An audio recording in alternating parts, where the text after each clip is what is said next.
In the quiet village of Juhudi, nestled in the foothills of the Great Plains, lived a preacher by the name of James. No one knew where he came from, but the villagers embraced him like one of their own. With his weathered Bible in hand, James roamed from house to house, bringing hope, healing, and prayers to the people. He was beloved by all. Children would run to him with laughter in their eyes. The elderly revere him for his wisdom, and the men and women look to him for spiritual guidance. His presence was a beacon of light in the village, and his devotion to his faith was unwavering. But not everyone in Juhudi was pleased with James' arrival. Hidden behind the facade of an upright Christian woman, Naomi harbored a dark secret. To the villagers, she was devout, a paragon of faith and a frequent attendee of church services. However, behind closed doors, Naomi was a practitioner of witchcraft, steeped in the black arts passed down through generations of her family. The village believed her wealth and status were the fruits of her hard work and piety, but in truth, they were the result of dark deals made with spirits. As James' popularity grew, Naomi's influence began to wane. People no longer came to her with their troubles. They sought comfort in the preacher's prayers instead. This enraged her, for she feared losing the control she had so carefully cultivated over the villagers. In the depths of her jealousy, she vowed to rid the village of James once and for all. Years passed, and Naomi waited patiently for the perfect opportunity to enact her plan. Her moment came during one of the village's regular merry-go-round prayer sessions. It was her turn to host, and she spared no expense, throwing a grand feast. She invited the entire village, knowing the preacher would come. Naomi welcomed everyone with a broad smile, masking her true intentions. Behind the feast, behind the generous offering of food, she had plotted her darkest scheme yet. James, as always, arrived with grace, greeting the children playing nearby with a fatherly warmth. He made his way to Naomi's home, where an old granny, Naomi's mother-in-law, sat hunched in the corner, her eyesight failing. James, noticing her distress, knelt beside her and offered a gentle prayer. To the astonishment of everyone present, the elderly woman declared that her vision had returned and she could see once more. It was a miracle, yet to Naomi, it was a sign of James' growing power, a power she was determined to destroy. With the feast underway, James stood before the gathering, offering a prayer of repentance and a message of forgiveness. He spoke with the conviction of a man whose faith knew no bounds. As the villagers hung on his every word, Naomi slipped away to the kitchen. There, with trembling hands, she laced the preacher's plate with her strongest witchcraft and poison, a deadly combination that no man could survive. With the deed done, she returned to the celebration, her heart racing, certain her plan would succeed. The hours passed, and as the feast came to an end, the villagers dispersed, none the wiser to Naomi's treachery. That night, she slept with a smile on her lips, believing she had rid herself of James once and for all. The following morning, Naomi sent her daughter, Mariam, to bring foodstuffs to the preacher's house. What Naomi did not anticipate was that her young daughter, out of curiosity and hunger, would eat the poisoned food intended for the preacher.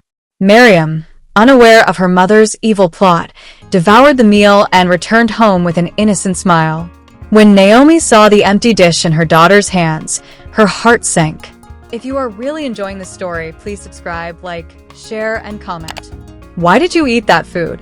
Naomi yelled, her voice cracking with panic. What have you done, Mariam? Is that man still alive? Mariam looked at her mother, confused. What's wrong, mother? Why are you so upset? I was just hungry. Naomi, lost for words, grabbed the dish and retreated into her house, her mind racing with fear. Hours passed, and as the sun began to set, Naomi's worst fears came to life. Mariam collapsed in excruciating pain. She was rushed to the village hospital, but no remedy could cure her. Doctors were baffled. As the news spread, the villagers were in disarray. Naomi, too, began to feel the sting of the poison that was meant for James. Her body ached, and she feared for her life. In the midst of the chaos, a familiar figure appeared, James. He arrived at Naomi's house, his face calm, radiating peace. The villagers gathered around him, relieved to see him alive. Naomi's face paled when she saw the preacher. She had failed. James did not come with anger or condemnation. Instead, he spoke softly, addressing Naomi directly. "Rise, Naomi, confess, and all will be well." The crowd was stunned. How could he speak of confession when her daughter lay at death's door? Some murmured that James should be offering comfort, not accusations. But James, steadfast in his faith, simply stood by Naomi's side. Reluctantly, she rose, trembling. The weight of her guilt was unbearable. "I confess," Naomi cried, tears streaming down her face. She revealed everything: her jealousy of James, her use of witchcraft, and her plan to kill the preacher. She admitted that the food Mariam ate had been poisoned, intended for James, and now her daughter was paying the price for her wickedness. As the words left her lips, a strange calm settled over the crowd. James placed his hand on Naomi's shoulder, praying aloud for her soul and for Mariam's healing. The villagers watched in silence, some on the verge of tears. And then a miracle. As Naomi finished her confession, her body was healed. The pain that had gripped her vanished, and Mariam, who had been lying unconscious, slowly opened her eyes. The poison had left her, and she, too, was restored. The villagers stood in awe of the power of faith and forgiveness. Naomi, once feared for her hidden wickedness, fell to her knees, begging for forgiveness from James and her fellow villagers. James, ever merciful, extended his hand to her, lifting her up as he spoke words of redemption. "Let this be a lesson to all," he said. "No darkness can triumph where there is light. No sin is too great to be forgiven, and no heart is beyond redemption." From that day forward, Naomi abandoned her dark practices, and her heart was transformed. The village of Juhudi, once clouded by suspicion and jealousy, found new hope in the power of faith, and Pastor James continued his mission, spreading light in even the darkest corners. And so, the story of James, Naomi, and Mariam became a tale of karma and redemption, passed down through generations, a reminder that the path to healing begins with confession, and that even the darkest deeds can be undone by the light of forgiveness.